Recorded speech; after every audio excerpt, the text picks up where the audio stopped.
100원의 정보 이용료 부과되고 있습니다. 자, 첫 코너 뉴스픽으로 오늘도 시작하죠. 화요일 목요일 이 두 분과 함께하고 있습니다. 오늘 오시느라 이 두 분도 네. 얼마나 힘드셨을까. 지금 신보라 국민의힘 전 의원 오셨는데 안녕하세요. 네, 안녕하세요. 파주 쪽에서 오시잖아요. 네, 네. 오는 길은 어떠셨어요? 당산대교 근처가 너무 정체가 극심하더라고요. 지금도 아마 많이 막힐 것 같은데 네. 평소보다는 1시간 정도는 더 걸렸던 것 같아요. 시간을 좀 여유 있게 잡으셔야겠어요. 조성실 정치하는 엄마들 전 대표 안녕하십니까? 네, 반갑습니다. 오시는 길은 어떠셨어요? 네, 저는 마포구청에서 출발해서 왔는데 평소보다 1시간 정도 일찍 출발했는데도 더 늦었죠. 직전에 도착했던 것 같아요. 네. 그래서 이제 우회해야 되는 안내를 마포에서 바로 올 수가 돌아서 와야 하더라고요. 그래서 이번에는 꼭 내비게이션을 이렇게 계속 보면서 운전해야 되는데라는 생각이 들었습니다. 네. 자, 오늘 그러면 이제 저희가 뉴스를 좀 살펴보죠. 앞서 말씀드렸던 내용부터 좀 오늘 살펴볼까 합니다. 취임부터 업무 보고까지 늘 논란 속에 있었던 박순애 사회부총리 겸 교육부 장관 어제 사퇴 의사를 밝혔고 그동안에 나온 보도 내용, 사임 배경 이걸 먼저 조 대표님께서 좀 정리를 해 주시겠습니까? 네, 박순애 사회부총리 겸 교육부 장관이 취임 35일 만에 전격 사퇴를 발표했습니다. 네. 이 배경에는 사실상 만 5세의 초등 취약, 그래서 이런 학제 개편안을 하겠다라는 급격한 발표와 이에 대한 전격적인 반대로 인한 부담을 이제 개인이 지고 사실상 경질되는 것이 아니냐라고 좀 추정이 되고 있는 상황이고요. 네. 취임 35일 만에 사퇴한 것은 역대 장관 중에 그렇죠. 5번째로 빠른 것으로 알려져 있습니다.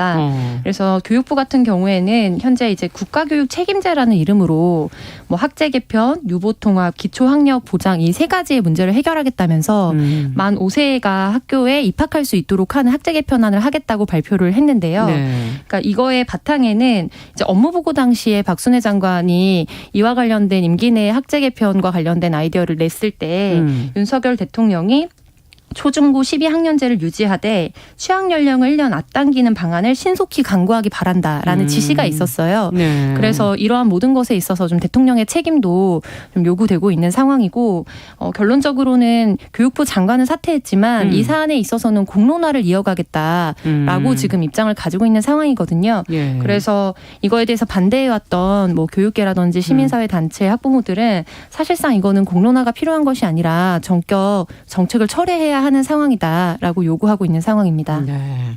자, 지금의 상황을 어떻게들 보고 계시는지 이제 사임이라는 게 어찌 보면 지금까지 혼란을 좀 수습하는 것일까 뭐 이런 생각도 들기도 하고요. 또 야당 쪽에서는 이 대통령의 인식이 이런 상황을 만들어냈다. 이렇게 지금 지적도 나오고 있는데 두 분은 어떻게 보고 계십니까?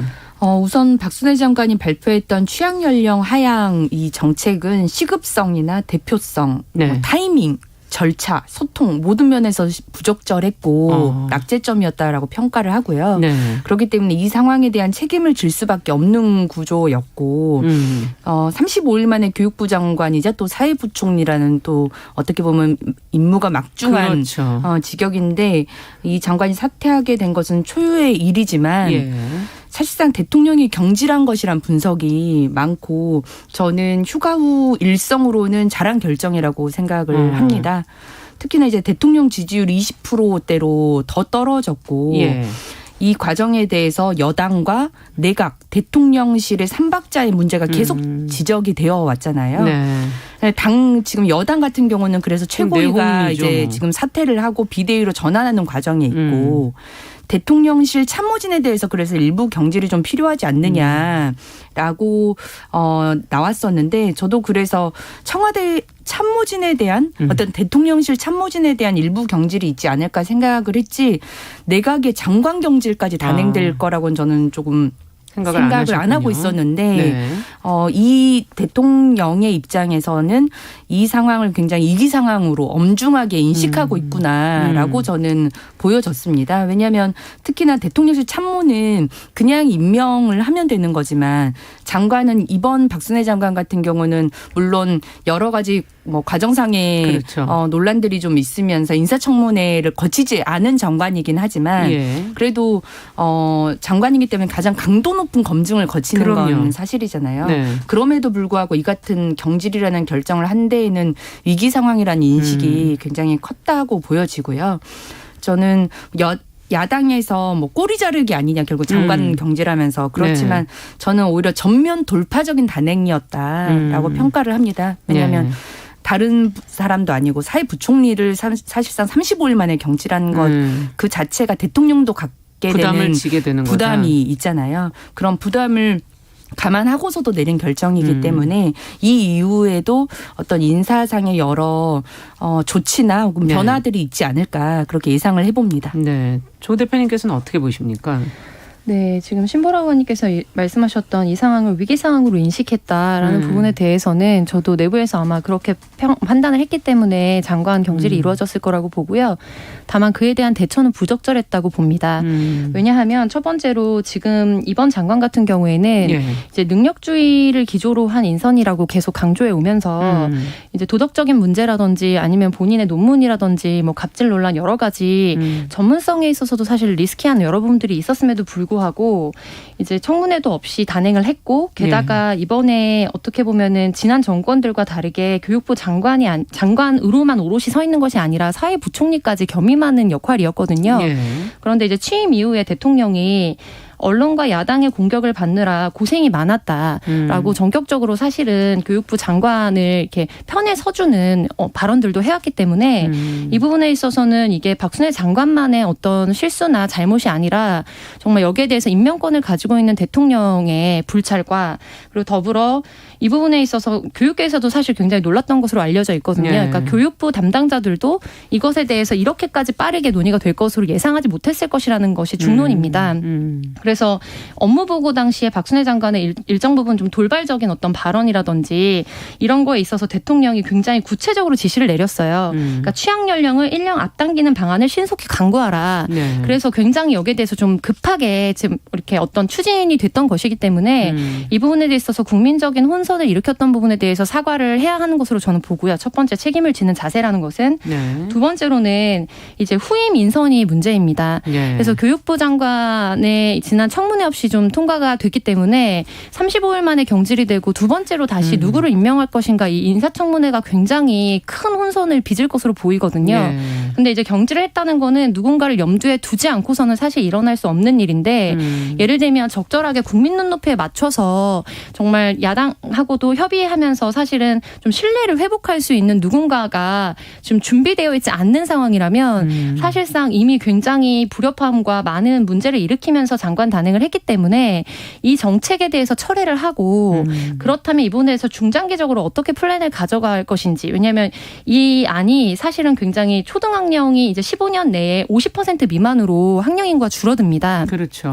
인구 변화가 그래서 크죠. 이 부분에 대해서 여러 가지 뭐 명분이 있었지만 사실상 그 복선에는 이 임기 내에 초등 학령 인구가 줄어들면서 예를 들면 초등 교원도 지금 뽑지 않겠다. 그러니까 신규 임용을 굉장히 대폭 줄이는 어떤 예고 이런 부분들이 문제가 됩니다. 그래서 이 부분을 사실 차기 정권으로 넘기려는 것이 아니냐. 그래서 이거는 임기응변에 불과하다라는 비판도 있었고 두 번째로 기재부가 제안한 고등평생교육지원 특별회계법이라는 것이 있습니다. 그래서 그건 뭐죠? 네, 이제 교육재정 교부금이 있는데 이게 사실은 교육부와 기초학력이라든지 이렇게 굉장히 좀 광범위하게 교육에 위해서 쓰여졌던 부분들을 일정 부분 산업을 준비하는 교육을 위해서 전용할 수 있도록 사실은 이제 물꼬를 터주기 위한 법안인데 이 부분을 지금 교육부가 같이 받으려고 했거든요. 이 5세 학제 개편안과 함께 좀 진행됐던 부분들입니다. 그래서 이제 표면상으로 국민들에게 발표가 됐던 여러 부분 이면에 있었던 문제. 근데 그 문제는 여전히 국민들이 같이 해결해 나가야 되는 문제이기 때문에 그러면 이 부분에 있어서 어떻게 임기 내에 해결을 하겠다는 건지 뭐 TF를 구성한다든지 그 부분에 대해서 구체적으로 사안별로 공론화를 한다든지 이것이 사실은 책임지는 문제 해결이라고 저는 보고요. 이 부분에 있어서 굉장히 빠른 시기 내에 그냥 장관 개인의 책임으로 이걸 사퇴시키는 거는 저는 사실은 이 사안에 대해서는 당장 이제 정책이 철회돼야 된다고 생각하는 입장이지만 이것만으로는 불충분하다. 그래서 오히려 이후에 있을 좀 인사 논란이나 이런 부분들이 조금 더 문제가 되지 않을까라고 우려가 됩니다. 네. 자, 그렇다면 지금 얘기해 주신 것 안에 지금 그 만 5세 입학학제 개편안 이 내용에 대해서 조금 더 들여다보죠. 과연 공론화를 하지 말고 지금 철회를 하자는 입장도 있고 어떻게 보십니까? 이 제도에 대해서는. 우선 윤석열 정부가 대선과 인수위 과정을 거치면서 막판에 이제 발표했던 국정과제 이제 110개 국정과제 안에도 실은 이제 취약 연령 하향과 관련한 과제들은 포함되어 있진 않았어요. 교육과 관련한 핵심 공약으로는 뭐 100만 디지털 인재 양성, 그다음에 대학 규제 개혁, 그다음에 유보 통합, 초등 전일제 교육, 이제 돌봄 기능을 강화한 이런 내용들이 실은 더 주됐기 때문에 실은 교육부 장관이 취임하고 나서 가장 대표 공약으로 대표 정책으로 발표할 만한 것이 아니었는데 너무 무리한 강행을 했다고 보여지고요. 그래서 저는 이미 이제 정책 집행의 동력은 좀 잃었다. 왜냐하면 반대하는 집단은 너무나 분명하고요. 네네. 실은 이런 정책 같은 경우는 왜냐하면 뭐 유치원, 어린이집, 그렇죠. 뭐 교원들 이렇게 집단화되어 있는 반발 세력은 당연히 존재하기 때문에 실은 이건 국민적 지지를 등에 업고 추진해야 되는 건데 뭐 국민적 지지율이 지금 국정 지지율도 20%대이기 때문에 이제 이미 동력은 좀 상실을 했다. 다만 윤석열 정부가 추진하려고 했던 기존 교육 관련한 개혁과 관련한 뭐 유보통합이랄지 뭐 전일제 교육, 대학 규제 개혁 이런 부분들은 충분히 필요하고 추진이 필요한 내용들이기 때문에 그런 걸 더 중심으로 가야 되지 않을까 저는 그렇게 생각을 하고 있습니다. 네, 이 부분도 조 대표님께 좀 여쭤보죠. 네, 보통은 어떤 교육 정책들이 나올 때 이제 학부모 그룹, 교원단체 그리고 시민사회단체 이렇게 한꺼번에 이렇게 대동소이한 목소리를 내기가 쉽지가 않습니다. 네. 근데 이번에는 이제 뭐 초등교원 단체 그리고 유아교육, 그렇죠. 뭐 보육단체, 학부모 모두 사실상 정말 아주 일부의 이 부분에 대해서 어떻게 보면은 이제 부작용으로 일어나는 뭐 사교육 선행이라든지 이런 부분에 혜택을 입는 아주 극소수의 뭐 그룹을 제외하고는 전 국민이 이거에 대해서 반대하는 여론이 확인되었다고 보거든요. 그래서 이거는 좀 무리한 아니었기 때문에 이 정책 자체는 사실 철회가 돼야 된다고 보고. 근데 분명히 우리 사회가 지금 당장 코앞에 두고 있는 문제는 이제 학령 인구가 굉장히 급격하게 줄어든다는 겁니다. 그래서 이 부분에 있어서는 이게 동시에 학생들이 줄어들기 때문에 저인구화 문제로 인해서 우리가 그동안 뭐 들었던 여러 가지 문제들도 있지만 이게 청년 일자리 문제하고도 직결이 되거든요. 그러니까 그 전에 어떻게 보면 취업률을 좀 담보한다고 생각했던 교대라든지 이런 출신들이 더 이상 이제 졸업을 해도 일자리가 없는 상황이 될 수밖에 없기 때문에. 근데 저는 지금 교육부에서 이야기하는 거는 학령 인구가 급격하게 줄고 있기 때문에 예산의 그러니까 그 여백이 좀 있다는 겁니다. 전용할 수 있는 이런 시점이 개혁의 시점이라는 거에 강력하게 동의를 하고. 근데 그 개혁의 방향이 어떻게 돼야 되느냐. 저는 1인당 교원 수를 좀 줄이는 방향 이미 줄었지만 근데 지금 예를 들면은 별도로 우리가 특수학교라든지 이렇게 특수학교 설립에 대한 문제들도 굉장히 있거든요. 근데 전 세계적인 추세가 이제 통합교육을 해서 서로에게 전인적인 교육을 하고 서로를 돌보고 그래서 함께 살아가는 사회를 만드는 어떤 방향성과 교육 정책에 대해서도 좀 트렌드가 있어요. 근데 그렇다면 지금 문제가 되고 있는 거는 이제 그 과외 돌봄이 필요한 학생들이 같은 학급에서 수업을 받을 수 없는 현실이 있는데 이거는 뭐 보조 교원이라든지 혹은 학교 내에 여러 가지 구조적인 문제, 시스템의 문제를 바꾸면은 통합 교육으로 우리가 전환할 수 있는 어떤 계기점이 될 수 있습니다. 그래서 이런 부분에 있어서 사실은 질 높은 교육으로서의 전환이 충분히 가능한 시기고 이 코로나라는 것이 굉장히 학교의 문을 지금 1년 가까이 닫게 했잖아요. 그렇죠. 근데 이게 관리상의 문제와 관리 책임의 문제가 굉장히 컸습니다. 그래서 이 공간이라는 것도 사실은 학생 수나 이게 거리두기가 가능한 공간 그리고 돌봄이라든지 방역이 이게 뭐 2, 3년 내에 해결될 문제가 아니기 때문에 방역 지침을 충분히 준수할 수 있는 정도의 좀 질 높은 공간으로서 전환시킬 수 있는 가장 좋은 계기점이다. 그래서 이것을 기회로 사용할 수 있는 정권이 됐으면 좋겠습니다. 네. 어쨌든 이 개혁의 방향이 질적인 교육의 질적인 변환을 가져왔으면 좋겠다라는 얘기해 주셨고 지금 오늘 오전 열린 국회 교육위원회 업무보고에서 장상윤 교육부 차관이 만 5세 초등 입학 현실적으로 추진 어렵다는 판단을 했다는 보도가 지금 들어와 있네요. 자, 이 내용도 저희가 앞으로 또 어떻게 교육부 장관이 또 임명이 될지 지켜보도록 하고요. 두 번째 뉴스로 좀 가보겠습니다. 이 전북 정읍시 선거관리위원회가 임신한 직원을 입사 첫날에 지금 해고를 했다가 국가인권위원회 권고를 받았다는 지금 보도가 나왔어요. 무슨 일이 있었던 것인지 진정 내용 또 인권위 판단은 뭔지 권고 사항까지 저희가 좀 먼저 살펴보면서 들여다보죠. 신보라 의원께서 좀 정리해 주시겠어요? 네. 진정인 A씨는 올해 초 정읍시 선거관리위원회가 채용한 공정선거 지원단에 합격을 해서 출근을 했는데요. 네. 채용 첫날 담당 지도계장으로부터 임신을 이유로 사직을 강요당해서 출근 첫날 채용이 종료가 됐습니다. 그래서 A씨는 합격 통보를 받은 지난해 12월에 지도계장에게 임신 사실을 밝힌 바 있는데요. 네. 그래서 출근 첫날 외근직인 지역 단속반을 배정을 받자 내근직 직원과 업무 전환도 합의를 했고 그 합의 내용에 대한 면담을 하고자 지도계장을 찾아갔는데 그때 이제 사직을 강요받은 겁니다.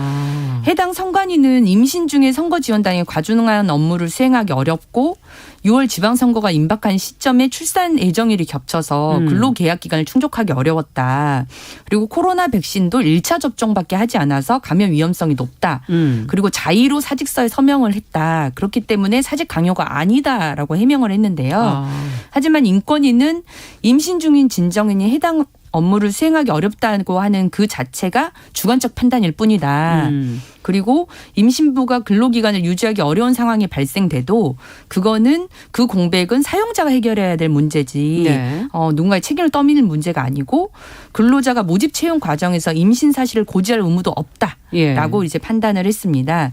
그래서 인권위는 임신을 사유로 해고하는 행위는 양성평등기본법과 남녀고용평등법이 규정한 차별행위라고 지적을 하고요. 정읍시 선관위에 재발방지 대책을 마련하고 그다음에 사직을 강요하는 관리자를 인사조치할 것을 공고했습니다. 네.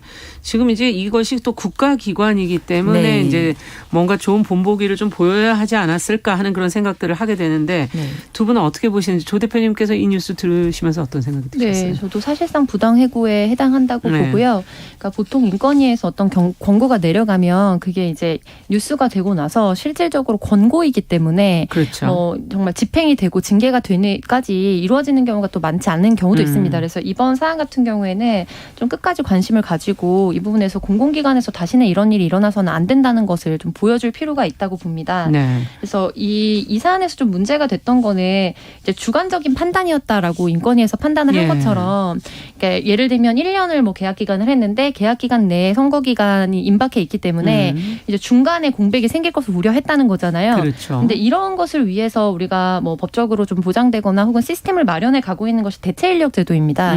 그래서 이제 그러면 이제 관리자가 조금 더 피곤해질 수밖에 없죠. 업무 대체 인력을 다시 구하고 진행해야 되는 부분. 그래서 이제 사용자의 책임을 면피하기 위해서 아예 사전에 스스로 사직서를 쓰도록 해서 어떻게 보면은 위법과 합법의 경계에서 이제 스스로 나가도록 하는 조치를 많이 하는데 이게 아직까지도 굉장히 공공기관에서 이루어졌다는 게 굉장히 좀 놀라울 정도로 시대착오적이라고 보고요.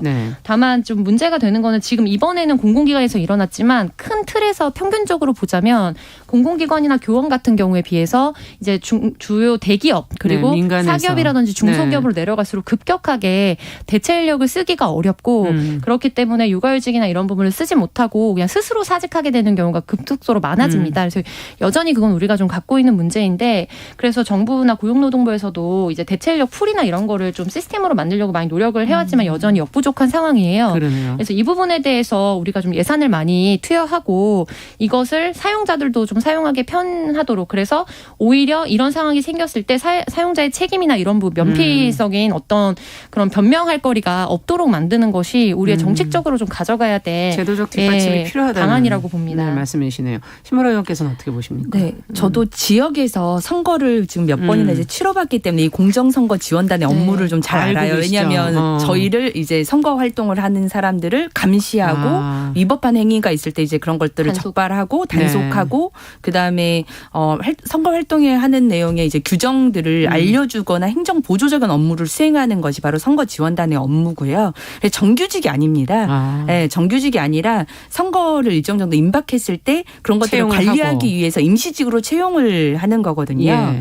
근데 이제 이 내용을 보시면 뭐 이 선거가 임박해서 업무 활동을 뭐 지장을 줄 수 있고 뭐 뭐 활동을 할 수 없다 이런 것들은 실은 임시직으로 고용을 하는 거기 때문에 바로 그런 상황이 발생할 경우에 다시 인력을 충원할 수 있어요. 그래서 비슷하게 다른 선관위에서도 이분 같은 경우는 한 6개월 정도를 아마 고용 기간으로 가졌던 것 같은데 뭐 1, 2개월로 채용을 하는 그 선거지원단 업무 공고도 많이 있습니다. 그래서 만약 임신 기간을 이유로 이제 출산을 임박해서 만약 그만두게 될 경우에는 탄력 고용으로 그렇게 다른 사람을 또 채용할 수도 있고 아니면 다른 이제 사람들이 업무를 느슨하게 함께 하면서 그걸 이제 대체할 수도 있는 다양한 방법들이 있는데 임신을 했다는 이유만으로 이미 사직을 하게끔 강요한 행위는 정말 적법하지 않다라고 하는 거고요.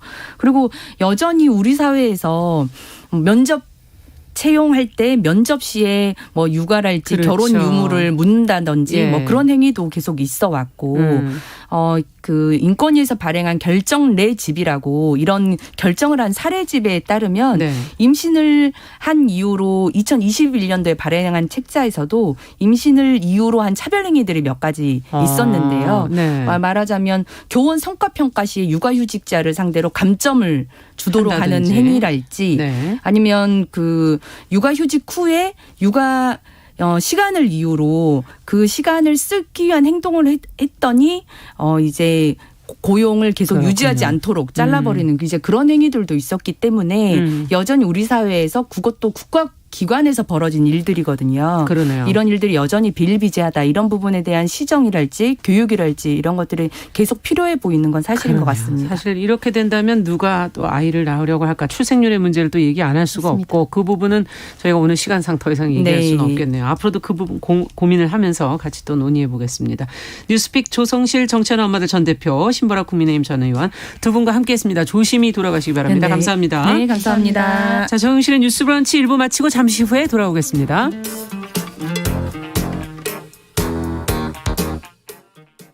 지금 시각은 11시 30분입니다.